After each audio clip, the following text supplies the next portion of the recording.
ডালপা সরকারি প্রাথমিক বিদ্যালয়। ফাইনালি চলে আসলাম ডালপা সরকারি প্রাথমিক বিদ্যালয়ের মাঠ দেখার জন্য। তো বিশেষ করে ডালপা প্রাইমারি স্কুলের মাঠ যেটা অবস্থিত, যেই অংশটুকু রয়েছে আমার কাছে খুবই গ্রহণযোগ্য মনে হচ্ছে। কেননা দেখেন, এই যে গাছপালা কি সুন্দর সারিবদ্ধভাবে সাজিয়ে তারা তুলছে। এই যে ঘরটা দেখতে পাচ্ছেন, এটা কিন্তু অনেক আগের যুগের ঘর।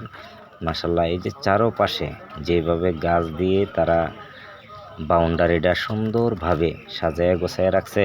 তো যেহেতু প্রাথমিক বিদ্যালয়, তো ছোট ছোট ছেলেমেয়েরাই এই জায়গায় পড়ে, কারণ 5 পর্যন্ত তো প্রাইমারি স্কুলেই পড়া লাগে, এটা সবাই জানেন। তো বিশেষ করে এই যে ছোট বাচ্চারা পড়ালেখা করতে যায়, যখন এই গাছপালা তরুলতার সৌন্দর্য পরিবেশ দেখতে পায়, এদের মন জুড়িয়ে যায়। তখন কিন্তু পড়ালেখার দিকে মনটা থাকে বেশি। তো পড়ালেখার এমন একটা আকর্ষণ, অবশ্যই একটা পরিবেশে, যে কোনো পরিবেশ হইলে যে পড়ালেখা করবে, আসলে বিষয়টা কিন্তু এমন না। যত সুন্দর পরিবেশে বাচ্চা কাচ্চা রাখতে পারবেন, ততই পড়ালেখার দিকে আকর্ষণ থাকবে তাদের।